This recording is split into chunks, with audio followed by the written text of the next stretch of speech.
if God give you your own husband, you go dey happy, you go dey jolly like this our mama now.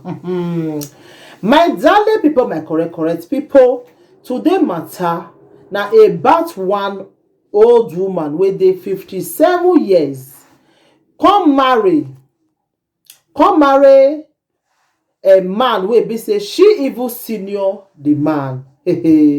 My darling people, all hope never lost for this life, because why I wan chook mouth for this video be say you wey dey expect say you don lose hope for life because you no see man, but you no lose hope una dey hear wetin this our beautiful mama dey talk now, say all im friends not dey happy because say she see husband she come marry, and a very fine man that she marry, so very fine man, you know. So this life, you will be say you dey reason and say you not see man, you not see husband, maybe God just keep your husband away for you. After you don't go play around, you can still come back again to your husband. That's so it be. More than listen to what she dey talk now. Leave the man for them, make them marry. But they hear all your friends not dey happy. Pastor Victoria, hello. Pastor Victoria. I remarried again after 15 years when my husband died. But they hear. I be 57 years old. Very beautiful woman. What I mean say she don't even old. She still fine like this. And when I hear the way she present herself now, say now pastor, that she be Pastor Victoria. She married at the age of 57 years. My darling people, my correct people, I really dey happy for her because why? You whether the reason I say all hope don't lost. No, if you look this woman, you take get hope for your own self. God will do this woman, go see do your own for you. You see, be like come where they look for pikin now. God will see do that person own. You go see do your own. You understand? This woman remarry after a husband don't go.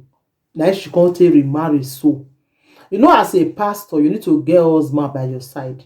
That's what it's supposed to be. Even a man, if you need to get wife for your side, because if you don't get, you don't go see wed another person. That's what it be. If you want wed, you go to call another pastor because you never marry, so you don't get experience to advise couple. You understand? So when I see this one, Nana, she's very happy. I want to learn from her own. Now I make her they do the video, so I want to make una learn, because some of so una. that love where I don't get is how I dey small pikin. Now I can't God get drop it for my hand now. see her? That love. 14 years. Now I carry my late husband from one place to another. Staying 14 years where I take the waka all this waka before he died. And after that 14 years, I go stay 15 years again. 15 years again. Now my days since all this while. Lord, where two people go carry. No only me they carry us. You know they easy. I will tell you the truth.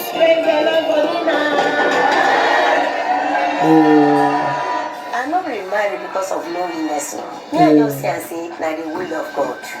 And now God's divine arrangement for my life. You are going to please I go put the video more na see my darling people. You understand? So make you we don't lose hope for life. Me not feel say oh hope don't lost. God go see give you your own heart's desire. The kind man where you want, may God give you. Now this woman gets, so God go see do your own for you. Thank you, my darling people. Take care. Bye. My best friend, the majority of them, they jealous. They no happy at all. Say they marry at 57. Just be like say, why not leave the man for them? Make them marry. My name now, Pastor Victoria. Hello, hope you know. I remarried again After 15 years when my husband died, and I be 57 years old.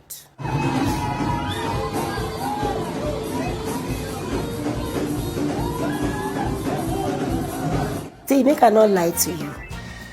Oyibo man say I have been deprived of love.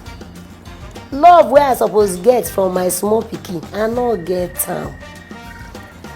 The former marriage na 14 years and 5 months. Nowadays my mama dey carry me give husband. Na true I dey tell you so, life story. So I don't know anything about marriage before I even enter am. So that love wey I not get is how I dey small pikin. Na God don put for my hand now. Of a true 14 years na I carry my late husband from one place to another. Staying 14 years where I take dey waka all this waka before he die, and after that 14 years I come still stay 15 years again. 15 years again na my dey since all this while. Load wey 2 people go carry, na only me dey carry am since. E no dey easy o, I dey tell you truth. I no remarry because of loneliness o. Me I just see am say na the will of God and na God's divine arrangement for my life. You are going to kiss your wife. Listen now.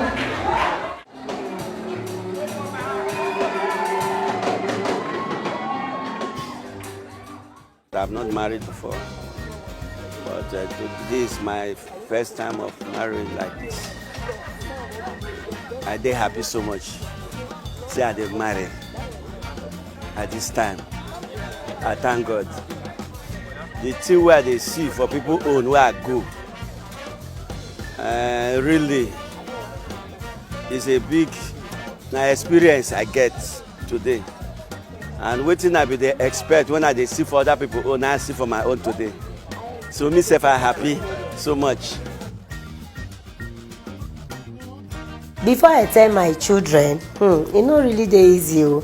I be dey think and say how I wan take table this matter give my children. But somehow I summon courage. After I don pray, I say God, na you give me this, I no plan for it. I dey my own jeje o. Na you come show me am. So as I dey go to tell my children, God abeg speak to my children before myself I go reach there, and na so it happen. So they later accept with me. I pronounce both of you husband and wife. When my mama called me say she won't marry, mama, it was funny, no be lie. I felt laugh. Then we come reason the matter, we come see and say the woman needs companion, she needs to be happy. Money is not the happiness here. So I happy when say my mama marry again, because the smile, the blush, the way she dey feel. Younger people wey wan marry, I just wan advise una say e get bad side come get good side if person quick marry.